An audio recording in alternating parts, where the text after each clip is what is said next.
Hi friends, welcome back. We are going to keep reading The Outcasts of 19th Schuyler Place by E.L. Coningsburg. Remember, I don't own the copyright to this book. We're just reading it out loud together for educational purposes.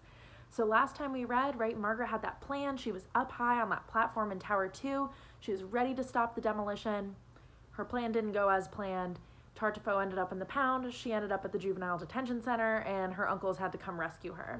So we are going to pick up with the next section, back inside the crypto cabin. And we are going to start with chapter 24. All the way back to Tahlequah, Jake had a worried mind. Later, he told me he had felt uneasy about leaving me high, dry, and alone on Tower 2.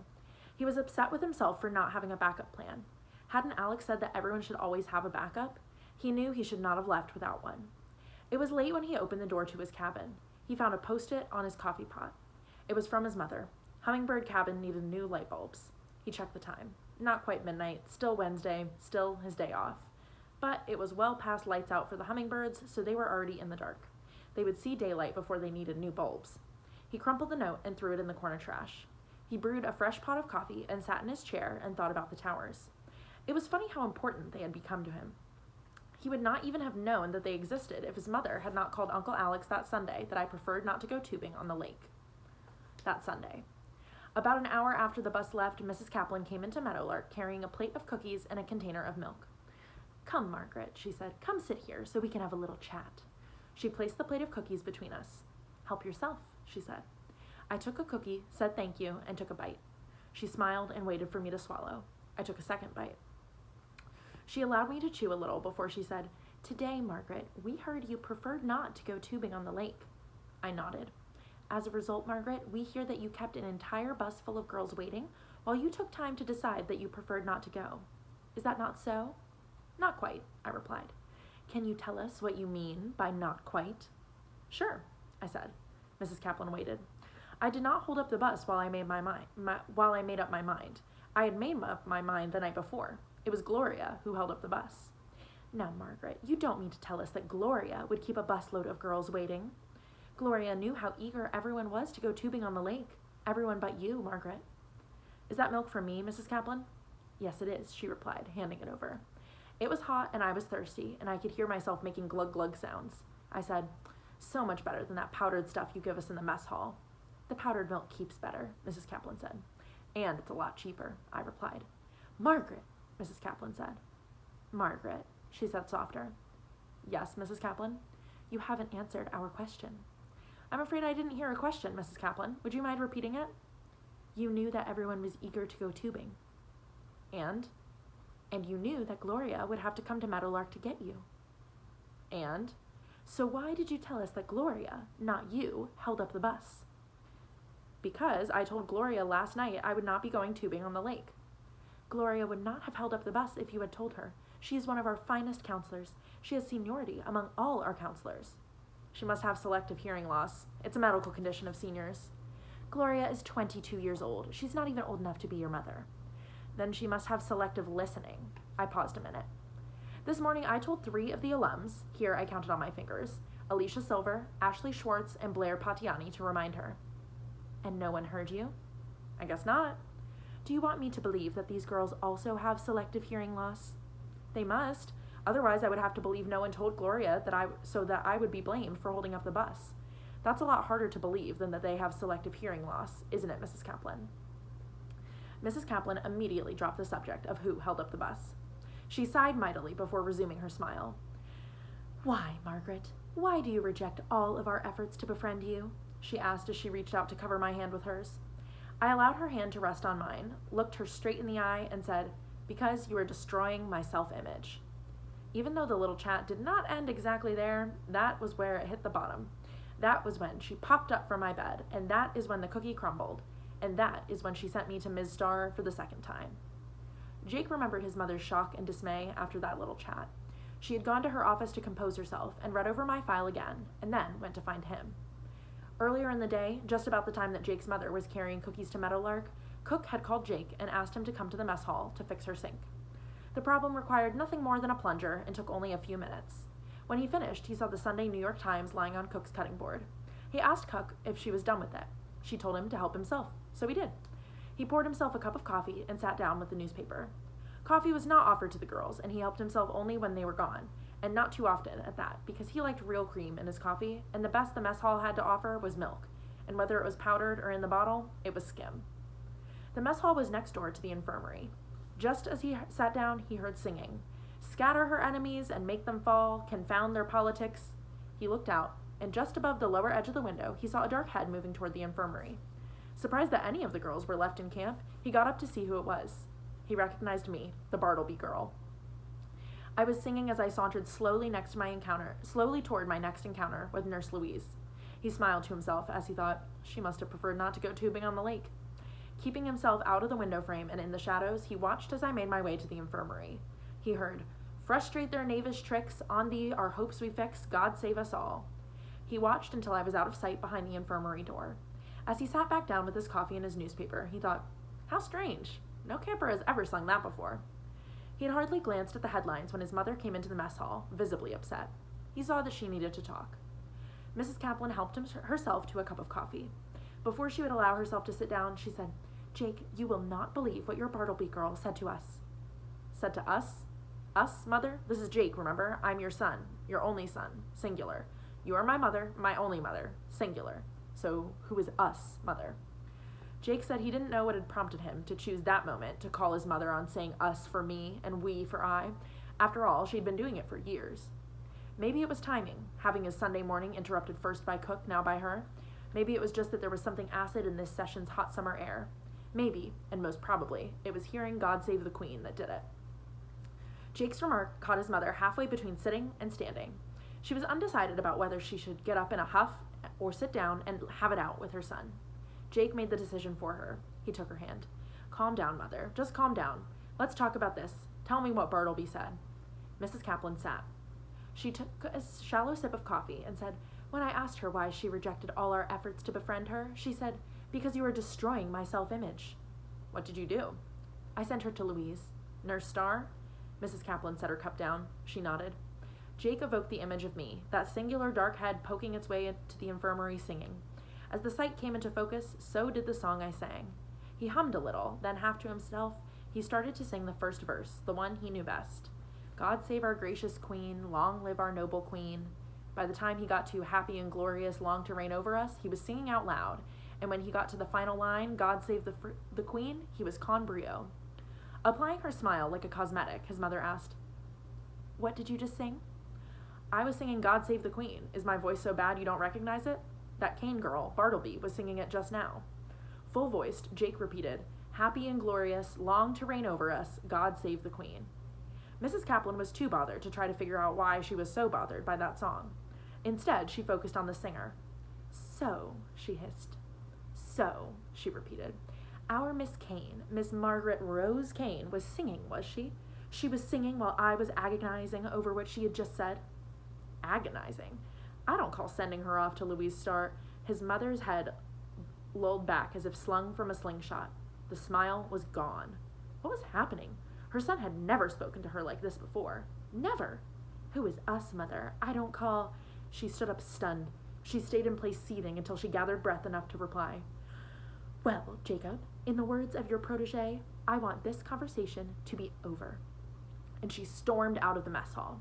Jake watched her leave, shook his head sadly. He reopened the New York Times. He scanned the news, reading only the headlines and first paragraphs, and read the entire art section in depth before allowing himself to open the Sunday magazine and start the crossword puzzle. He had not yet taken his pen from his pocket when Ashley Schwartz found him. She smiled benevolently, and in a voice pitched as high as a dog whistle, she asked him if he enjoyed looking at the pictures. Jake gave her a loony smile and nodded. Ashley told him that Gloria said he should come with her. Jake did not get up immediately. He folded the paper and smoothed it back down. She said that he'd better come now because one of the girls in Meadowlark had had an accident. In that same high-pitched voice, she asked, Remember the girl who wet her bed? Jake returned a puzzled look. The bedwetter? She repeated. She just threw up all over the floor in Meadowlark. And with that, she pantomimed retching. Throw up. Floor? Meadowlark? He folded the paper again, studied it, smoothed it, hesitated. The temptation to set her straight was strong, but something told him this was not the time. Ashley thought he hesitated because he didn't want to come or didn't understand the urgency. She scolded him, saying it was starting to smell real bad. She waited for him to stand up. She pinched her nose and made a face. Stinks? Stinky poo? Understand? Jake nodded slowly. Gloria wants it cleaned up. Now. She started to walk away, looked back, and saw that Jake still had not moved. Putting her hands on her hips, she asked if he understood. Now. Jake gave her one of his dopey smiles and started shuffling toward her. She turned her back toward him and told him not to forget his bucket and mop and to remember which cabin. Meadowlark. Jake took his time getting there, and once he did, he again stifled an impulse to frustrate their knavish tricks. Instead, he silently went about the business of cleaning up the mess and never let the treasured alums know that he was on to them. Now, as he watched the coffee dripping through the filter, he thought about the Meadowlarks and he thought about me. The ratio had become Margaret Rose 1, Meadowlarks 7, for he realized that Berkeley had become one of them. He thought about all the mischief the Meadowlarks had put me through. They owed me, Bartleby. He thought about the tactical error his mother had made in assigning the cabins. She too owed Bartleby. And he thought about Alex and Morris and the Towers. He owed them a backup plan. And then, despite the gallons of coffee he had drunk all day, he fell asleep without unplugging the coffee maker.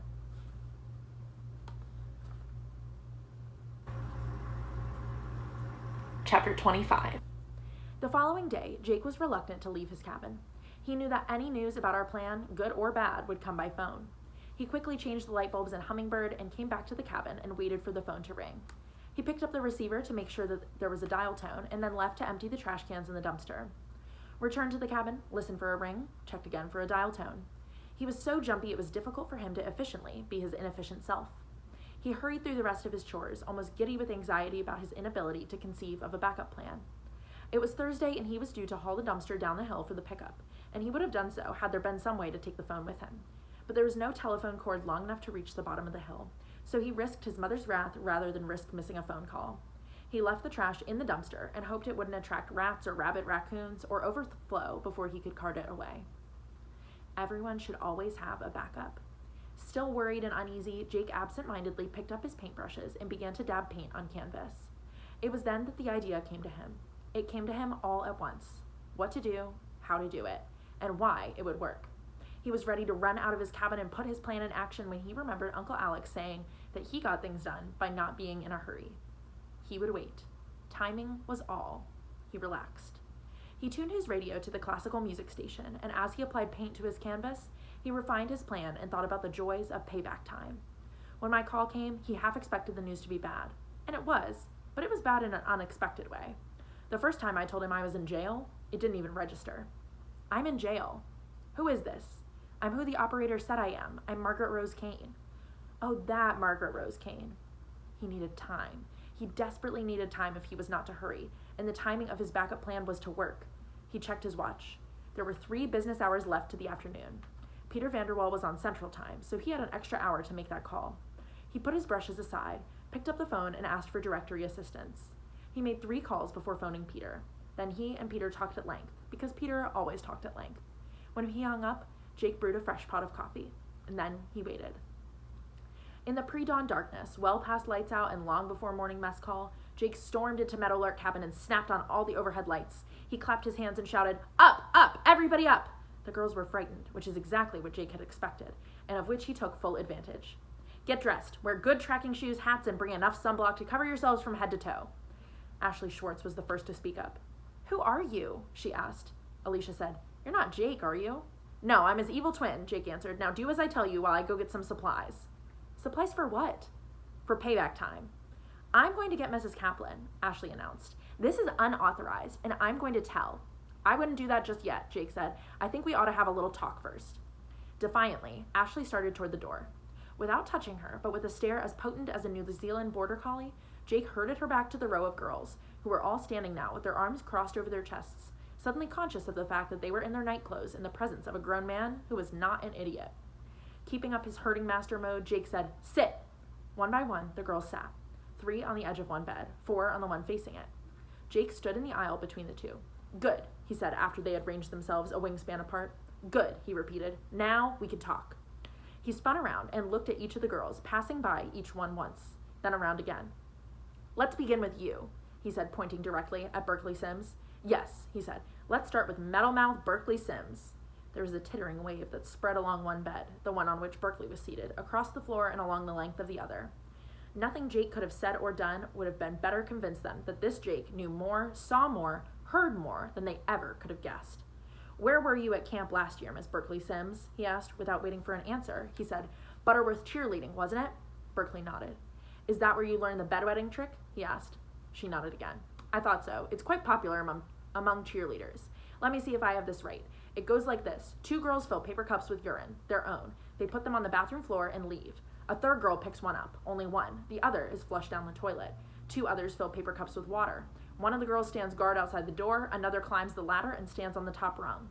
First, she spills the 2 glasses of water on the mattress to soak it thoroughly. She sprinkles the urine on top of that. The paper cups are thrown in the dumpster by the kitchen trash. So it takes, let me see." Here he pretended to count on his fingers. "Oh yes, it takes exactly 7 to pull it off. If asked, you could say that none of you had peed in Margaret's bed, and technically, you would be correct." The girls were speechless. "Now, do I have it right?" he asked. They said nothing. "Tell me," he commanded, "is that the way you did it?" Like birds perched on a wire, they sat motionless. "Is that the way you did it?" he demanded. They nodded in unison. "I can probably tell who urinated in the cups and who climbed the ladder, but I won't. What is important is that I know who stood guard outside the door. That would be Berkeley. She did not participate other than standing guard and being the mastermind." He spoke directly to Berkeley. "I've seen it before, Berkeley. There are minor variations on the procedure, but in general, it's a trick that Butterworth cheerleading excels at." He folded his arms across his chest, studied the ceiling for a minute, then lowered his head. "Good," he said, summarizing. "Now that we have that little incident solved, who wants to talk about plumbing?" The girls looked at each other and then sat back without saying a word, ready to listen to Jake's next tale. After all, this was all about them. Again, he addressed Berkeley. "Was that Pap Harris's water skiing camp you attended the year before that?" Berkeley nodded. "Did you forget to tell B-Cup over here," he said, looking straight at Caitlin, "that she should never stuff into the drain the t-shirts of the girl you want to accuse? It's a dead giveaway that she did not do it. There's a better trick to stopping up shower drains, but I don't want to take the time now to educate you." He smiled. Then, looking at Stacy, he said, "And Dolly, you really should not attempt to do dirty tricks until you know left from right. It might prove to be a problem a few years from now when you learn to drive." Then Caitlin looked at Stacy. "We had all agreed it would be the shower on the left, remember?" Stacy was furious. "It depends on where you are. If you're inside the shower, it was the one on the right." Caitlin ranted. "Everyone else, everyone but you, understood that it was to be the shower on the left when you face them, not when you're in them." "Well now, enough of that," Jake said. "Do you want me to guess in whose cubby I will find the screwdriver that was used to loosen the drain plate?" He looked from one face to another until he saw Ashley smile. "Could it be Tattoo?" Ashley lifted her chin defiantly. I know, Miss Ashley Schwartz, the screwdriver doesn't really belong to you. You lifted it. I know where it came from, and I know where it is stashed. Once you got rid of Margaret Rose, you weren't so worried about being caught with it. But I would like to get it back. As soon as we return from our mission, we'll be fine." He said nothing more for a while, allowing their uneasiness to grow. Jake waited until the pink of Ashley's blush deepened from petal to shocking. "Now," he said, "shall we talk about sun protection? Even though Berkeley tried hard to convince me that Margaret Rose had made the mess at the foot of the bed, I know she could not have. She was in the infirmary when Heather threw up. Besides, Heather, or should I call you Fringy? From past experience, I know that at least one girl always comes back from tubing sick. So I hope your back is healed and that you learned your lesson, for sunblock will be a very important part of your supplies." He looked at each one of them. "Now listen up. You'll need to use sunblock, so bring lots of it, and be sure to wear long sleeves. You are to be prepared for exposure to the elements. Remember, good shoes, long pants, sleeves, hats, and sunblock. I'll take care of the water supply." Ashley popped up and said, "I still say you can't do this. It's not an authorized activity." "I'm going to see to that right now," Jake said. Ashley said, "And I'm going to see Mrs. Kaplan and tell her you are kidnapping us." She looked over at Berkeley and said, "You'd better come with me." Berkeley said, "Skip it, Ashley. You heard him. We're going where he's taking us. Sit down." Ashley tried one more time. "I'm going, even if I have to go alone." Jake said, "You're not going anywhere, Tattoo." "Yes, I am." "No, you aren't, because I am. I'm going to go see Tilly myself in a minute. Don't worry, she's going to authorize this activity. But first, I'll tell you what you'll be doing and why you're going to be very grateful to me that I'm giving you this opportunity to do it." Caitlin asked, "What reason could we possibly have to want to do anything you tell us to do?" She folded her arms across her B-cups. "Because you, all of you Meadowlarks, need to do something for Margaret Rose Kane instead of doing something to her. And you're going to thank me for giving you a chance to feel good about yourselves. I think Berkeley thanks me already." The flush of embarrassment that had been fading from Berkeley's face started to deepen again, this time with a pink of pleasure. Ashley sat down. Caitlin calmed down, and they all listened attentively as Jake showed them pictures of the towers and told them his plan. "Get yourselves ready," he said, starting out the door. No one moved. He turned and saw the girls welded to their bunks. "Get dressed," he commanded. "I'll be back with Tilly in half an hour. Remember, plenty of sunblock, but don't put it on yet. We have a long drive. I don't want any sunstroke or throwing up before, after, or during." As he closed the cabin door, he heard one of the girls say, "Tilly." He called Mrs. Kaplan Tilly twice. "Who do you think he is?" Berkeley said, "Her lover. All camp directors have one." Mrs. Kaplan would not be persuaded until Jake told her that if she sanctioned his plan, made it official, she was far less likely to be sued by irate parents than if she did not. She could go along or she could resist, but either way, he was determined to follow through. Mrs. Kaplan stared into the middle distance and pursed her lips. She played a game of truth or consequences with herself. If she agreed to make the trip official, she would be given the chance to oversee the preparations and ensure the safety of the girls, as well as her good reputation. "For the sake of the girls and as a community service, I'll do it. And with all due respect, Mother, in some small way, this will compensate Margaret Rose for having had such a miserable experience at Camp Tahlequah." "Why did you choose that word, miserable?" Jake shrugged. Seemed accurate. It was on the bus ride between Tahlequah and Epiphany that Berkeley Sims left her seat, walked to the front of the bus, picked up the microphone that was used for announcements, and began to sing. "God save our gracious queen, long live our noble queen, God save the queen." She had not reached the end of the first verse before everyone except Tilly Kaplan, but including Jake, who was driving, joined in. By the time they arrived at 19 Schuyler Place, everyone except Tilly Kaplan, was in high spirits. And that's where we're going to leave it for today. So hopefully tomorrow we will find out what Jake's master plan with the Meadowlark girls is. See you guys then.